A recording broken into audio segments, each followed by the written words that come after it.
Indy Mogul. Hey Indy Mogulers, Russell here. Last week on Friday 101, we went over the basics of screenplay formatting, which you can check out by clicking the link on screen right now or on the link in this video's description. This week, using the questions that you guys submitted, we're going to be going over a few more advanced formatting tips right after the newly shortened intro.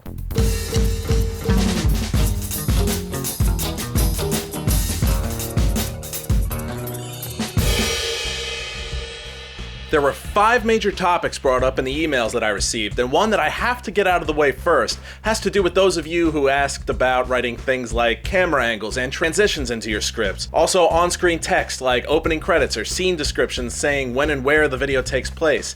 One of the things that I should have mentioned last week was that we're dealing with what are called spec scripts in these episodes. When you're writing a story yourself, unsolicited, and just hoping to either eventually produce it or sell it, that's a spec script. When these scripts move into production, you would then create a shooting script, and that is the only time that you should add anything that implies what images are going on screen and how they're going to come together. Shooting scripts are a completely different beast, and something that we'll probably get into later this year when I get my first feature off the ground. I don't want to leave you guys who are wondering about that completely empty-handed till then, so I've included a few links in the description that will help answer a few of those questions.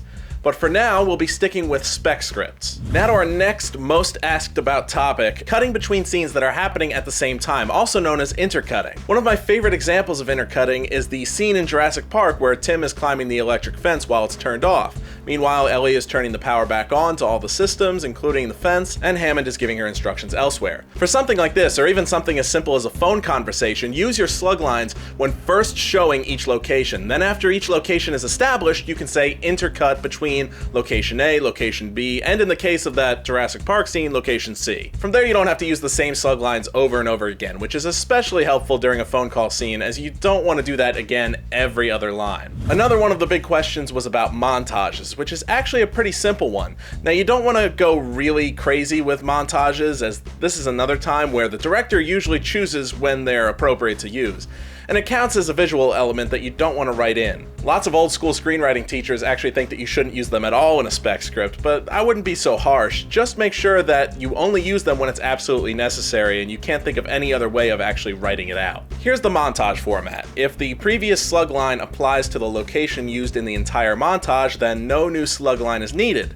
Just write montage and then underneath a description of each thing that is happening to cut between. That's not every cut as it's going to be in editing, just every individual scene that will be broken up eventually. If various locations are used, still keep that montage header, but add your locations to the front of the scene breakdowns, whether simply like so or in full slugline format. Either will do. Flashbacks were also asked about a lot. These are pretty easy too. There's a few methods, but I think that the simplest is best. Write your slugline as usual and just add another detail after everything else that reads flashback. And when the flashback is finished, in the next slug line, add back to present. Again, with spec scripts, the best thing that you can do is keep it simple and an easy read. Now, the most asked formatting questions that I received were all in regards to action scenes. And the truth is, this one can be really simple or it can be insanely detailed. For example, there are scenes in The Matrix where the fight scenes are not literally, but essentially written as they fight and it looks awesome. If your action scenes are the sort that you feel can be worked out or choreographed on set, or if you know that you want an action scene but you don't want to bog yourself down by writing every minor thing, this is totally acceptable. But if you want to do your action scenes very specifically, I recommend reading through Quentin Tarantino's script for Kill Bill, especially the showdown at the House of Blue Leaves scene where the bride fights the Crazy 88. You can find it on imsdb.com, and when it comes to screenwriting, Tarantino is a guy whose scripts you really want to read if you want a masterclass in how it's done. Now, every single step of that fight is written out, and it goes on for quite some time, taking up pages and pages of screenplay. It's really up to you how you want to do that, but either method is acceptable.